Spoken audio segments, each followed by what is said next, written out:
ज्यादा पूजा करने वाले लोग ही दुखी क्यों रहते हैं? बहुत बार ऐसा देखने को मिलता है, जो ज्यादा भगवान का पूजा पाठ करता है वही सबसे ज्यादा दुखी होता है, जबकि कोई नास्तिक आदमी जो भगवान को नहीं मानता, कभी पूजा पाठ नहीं करता, कभी संतों का संग नहीं करता, वह सबसे ज्यादा सुखी जीवन जीता है। यह सब चीजें देखकर कभी कभी तो ऐसा लगता है कि भगवान ही गलत है, भगवान का न्याय ही गलत है। यह कोई कहानी नहीं है, ऐसा हर किसी के साथ होता है। चलिए आज मैं आपको इसके पीछे का कारण बता देता हूँ, आखिर क्यों भगवान को मानने वाला व्यक्ति सबसे ज्यादा दुखी होता है। एक गुरु के दो चेले थे, दोनों ही पढ़े लिखे विद्वान थे। दोनों में फर्क सिर्फ इतना था, एक भगवान को मानने वाला था और दूसरा भगवान को न मानने वाला नास्तिक था। एक ऐसा था जहाँ पर भगवान की कथा होती थी, जहाँ सत्संग होता था, जहाँ भजन होता, वहाँ दौड़ के चला जाता और भगवान की पूजा पाठ करने लगता। दूसरा शिष्य इन सब चीजों से काफी दूर था, वह शराब पान भी करता था और वेश्याओं के साथ गमन करता था। यह सारी बुरी आदतें दूसरे शिष्य में थी। एक दिन क्या हुआ, एक शिष्य शराब पीकर अनाप शनाप बोलते हुए रास्ते में पैदल चलते हुए अपने घर को जा रहा था। अचानक उसको रास्ते में पैसों से भरा एक बैग मिल जाता है।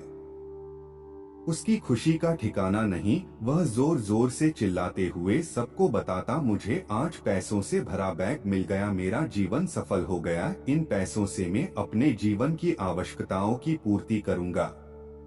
वही दूसरा मित्र मंदिर से भजन करते हुए अपने घर को जा रहा था। अचानक उसके पैर में एक बड़ी कील चुभ जाती है और रक्त निकलने लगता है। ठीक उसी समय दूसरा शिष्य भी वही पहुंचता है और हंसते हुए उसको बोलने लगता है, क्यों तुम ही हो ना जो सबसे ज्यादा पूजा पाठ करते हो, भगवान का भजन करते हो, क्या दिया तुम्हारे भगवान ने तुम मुझे देखो, मैं कभी मंदिर नहीं गया, मैंने कोई भी काम अच्छा नहीं किया, मेरे घर में भगवान का मंदिर भी नहीं है, मैंने कभी अपने घर में सत्यनारायण की कथा नहीं कराई, भगवान के सामने कभी माथा नहीं टेका, फिर भी मैं कितना संपन्न हूँ, अमीर हूँ, मेरे पास पैसों की कोई कमी नहीं है, सबसे ज्यादा सुखी जीवन में ही जी रहा हूँ।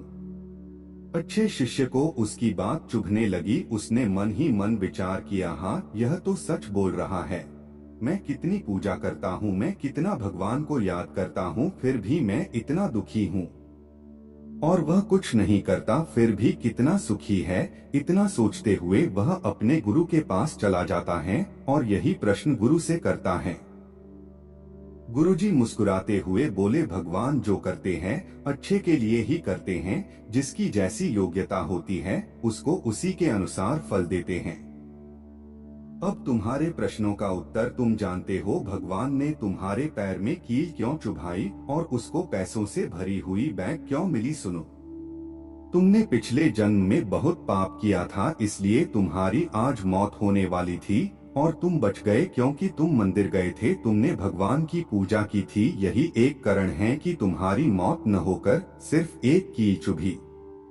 अब तुम्हारे मित्र की बात करते हैं, पूर्व जन्म में वो एक संत महापुरुष था, इसलिए उसकी आज किस्मत बदलने वाली थी, करोड़ों के संपत्ति का मालिक बनने वाला था, मगर इस जन्म में उसने कोई भी अच्छा काम नहीं किया, इसलिए पूर्व जन्म के फल के अनुसार उसको थोड़े पैसे ही मिले, जबकि वो अरबों के संपत्ति का मालिक बनने वाला था। इसलिए भगवान को दोष देना छोड़ दो, अपने वर्तमान के समय का सदुपयोग करो, भविष्य अपने आप सुधर जाएगा।